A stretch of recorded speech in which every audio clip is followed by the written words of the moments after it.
안녕하세요. 김필수 자동차 연구소의 김필수입니다. 오늘 주제는요. 역시 여러분들이 가장 관심을 많이 갖고 있는 자율주행입니다. 최근에 아마 언론을 통해서 몇 가지 뉴스가 나왔을 겁니다. 그 글로벌 기업들이요. 자율주행에 대한 부분들은 좀 더 연구비를 좀 줄이는 부분들이 나오고 있다는 거죠. 즉 자율주행이 투자 대비해서 얻는 효과가 좀 떨어진다라는 거. 즉 시간이 좀 더 많이 걸려야지 자율주행 기술이 구현이 된다라는 측면에서 좀 축소하는 분위기가 나타나는 것 한 가지 하고요. 또 한 가지는 여러분들 이 애플카 들어보셨을 겁니다. 애플이 바퀴 달린 휴대폰으로 만들어서 미래의 어떤 모빌리티를 주도권을 쥐겠다고 얘기하면서 한 3년 전부터 난리가 났던 것이 바로 애플카죠. 애플카가 나오게 된다는 얘기는 그 이후에는 아마존카, 구글카, 삼성카, LG카 이런 것도 나올 수 있다는 뜻입니다. 즉 전기차를 전기차 파운드리 형태로 대량 생산해서 자기네 알고리즘을 심어서 천의 얼굴을 가진 전기차를 만들겠다. 근데 애플카의 가장 전제 조건은요. 레벨 5에 해당되는 최상위 단계의 자율주행을 기본적으로 전제적 조건으로 해서 애플카가 나온다는 기본 조건들이 있습니다. 근데 이 부분들이 생각 이상으로 구현이 잘 안 된다는 겁니다. 애플카가 나온다는 게 2025 한 5년 정도 얘기를 했다가 2026년, 7년 이렇게 계속 늦어지고 있거든요.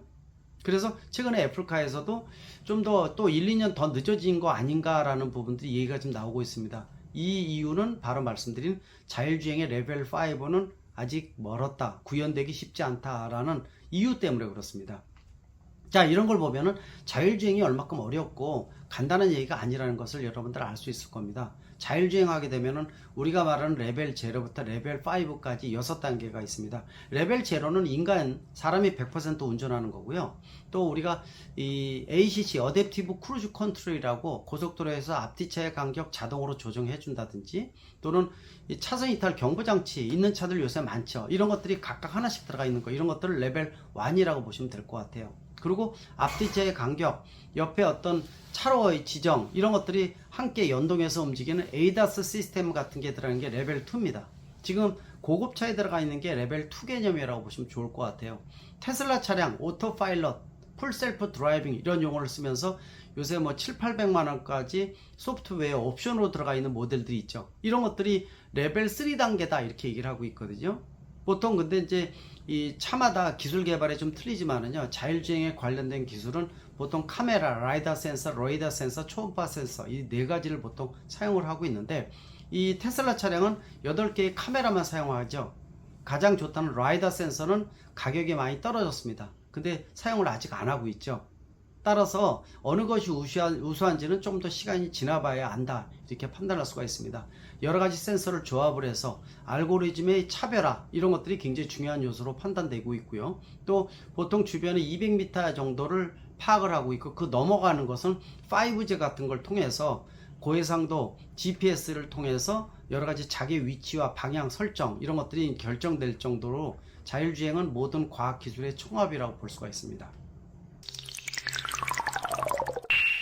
자, 그렇다면 지금 아까 이 테슬라 차량이 레벨 3 개념 정도 왔다 이렇게 말씀드렸는데 레벨 3는 바로 어드밴스드 에이다스 시스템이라고 해서 일정 구간에서는 운전대를 놓고 달릴 수 있는 이 정도라고 보시면 좋을 것 같아요. 지금의 이 기술적인 법적인 기준으로는요 약 1분 정도, 수십 초에서 1분 정도 핸들을 놓으면은 앞에 계기판이 울리면서 빨리 핸들을 잡으라고 하는 것이 가장 보편화된 시스템이라고 보시면 좋을 것 같아요. 국내에도 도로교통법에 전방 주시를 해야 된다, 핸들을 잡아야 된다라는 항목이 있습니다. 이 항목의 뜻은 바로 당신이 제대로 운전 안 하고 사고가 생기면 당신의 책임입니다 라는 뜻을 가지고 있어요. 그러다 보니까 지금의 자율주행 기술은 말씀드린 대로 몇십 초에서 1분 정도면은 계기판이 깜빡거리면서 핸들을 잡는, 즉 다시 말하는 운전 보조 기능 정도라고 볼 수가 있습니다. 잠깐 손을 놓고 입에 병따기를 딴다든지 옆에서 물건을 집에서 먹을 걸 입에 넣는다든지 이런 것들을 하는 잠깐 조건의 행위라고 볼 수가 있어요. 물론 이런 거를 시행을 하다가 사고가 생기면 다 본인의 책임입니다. 근데 아마 이 작년 후반에 얘기 나왔던 거 여러분들 들어보셨죠? 이 현대차의 G90에다가 이 자율주행 레벨 3를 탑재를 해서 운행을 하겠다라고 발표를 했는데 이것이 늦어졌습니다. 작년 12월에 하기로 했다가 올해 5월 달로 늦춰졌습니다. 반년 정도. 여기에는요 보통 60km 자율주행을 기능을 넣었었는데 80km로 속도를 높여 상향시키면서 레벨 3에 손을 놓는 개념을 확대하겠다라고 얘기를 하면서 올해 5월로 연장이 됐다고 볼 수가 있습니다. 고속도로에서 60km 손을 놓고 달리는 거 의미가 별로 없죠. 막힌 도로도 아니고 최소한 80 정도는 달려야지 손을 놓고 달릴 수 있는 의미가 있지 않겠습니까? 근데 보통 국제사회에서 60km 기준으로 되어 있는 것을 80km로 상향시키면서 레벨 3를 적용하겠다라고 얘기한 것입니다. 또 앞서 제가 말씀드린 대로 잠깐 몇십 초에서 1분 정도 손을 놓고 운전하는 개념이 아니라 고속도로 또는 자동차 전용도로 일정 구간에서 손을 놓고 그런 구간에서는 레벨 3 개념으로 완벽하게 자율주행하겠다는 뜻도 가지고 있어요. 또 보험도 지금 찾고 있죠. 실제로 이 고속도로나 손을 놓고 자율주행 기능을 놓고 운전했을 때 문제가 생기게 되면은 실질적으로 보험을 받을 수 있게끔 본인의 책임이 아니라 보험사에다가 이 보험료를 받을 수 있게끔 이런 부분들도 준비를 해서 좀 더 자율주행에 가깝게끔 만들어 주겠다라고 표현하는 것이 올해 5월 달에 이 구현되는 현대차 그룹의 제네시스 G90 모델이라고 볼 수가 있습니다. 앞으로 좀 기대가 된다고 볼 수가 있어요. 완성도가 어느 정도인지 또 실제로 고속도로나 이런 구간에서 어느 정도 완성돼 있게 자율주행을 해줄지는 좀 눈여겨봐야 됩니다. 자율주행은요 99.9% 안전이 아니라 100% 보장이 돼야 됩니다. 그게 안 된다면은 내가 이 자율주행 기능을 믿고 운전대를 놓고 잠을 잔다든지 아니면은 휴대폰을 본다든지 행위를 할 수 있겠습니까? 이건 자율주행이 아니라고 볼 수가 있죠. 그래서 원래는 자율주행은 레벨 4 정도가 돼야 된다고 볼 수가 있어요. 레벨 4면은요 목적지까지 빠르게 안전하게 이동시켜 주는데 사람이 비상시에만 개입하는 것을 레벨 4라고 합니다. 그래서 레벨 4부터가 진정한 자율주행차의 시작이다 이렇게 얘기를 해주고 있습니다. 레벨 5는 사람이 타건 안 타건 완벽하게 해주는 거기 때문에 꿈의 자율주행이죠. 레벨 5는 아마 구현되기가 어려울 것으로 보고 있습니다. 근데 레벨 4는 어느 정도가 되면은 구현이 가능하냐라고 봤을 때는 보통 3, 4년 이내다 이렇게 얘기를 하고 있지만은 아마 보편화되기에는 2030년 정도를 보고 있습니다. 지금부터 한 7년 정도 있어야지만 레벨 4 정도가 되겠다 이런 얘기를 많이 합니다.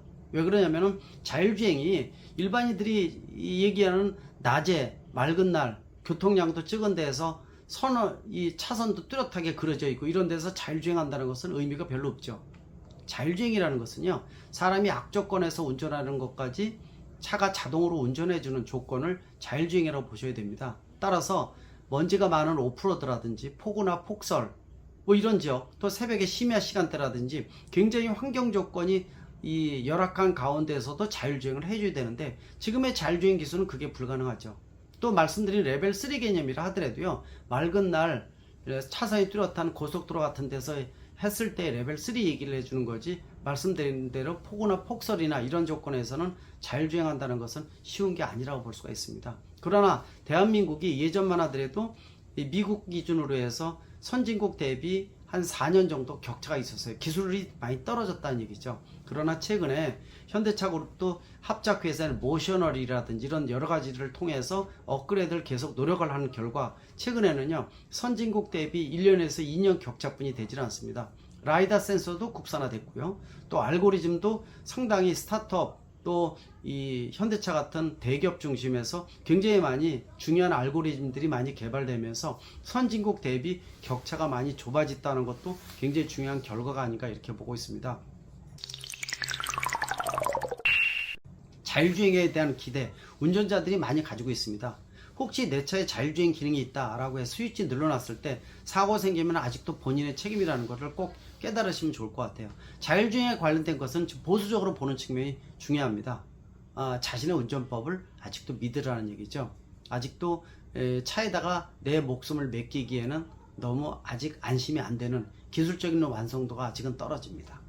자, 올해 5월달 등장하는 현대차 제네시스 G90 모델에 어느 정도의 자율주행 기능이 들어가 있는지 한번 경험해 보시는 것도 굉장히 중요하리라 보고 있고요. 일단 몇 년 사이에 레벨 4까지 올라간다면은 우리가 손을 떼고 운전할 수 있는 이런 안전한 시대가 앞으로 빨리 다가오지 않을까 이렇게 보고 있습니다. 기대를 하셔도 좋을 것 같습니다. 그러나 아직까지는 자신의 운전 방법을 믿는 것이 더 중요함을 강조할 수가 있습니다. 고맙습니다.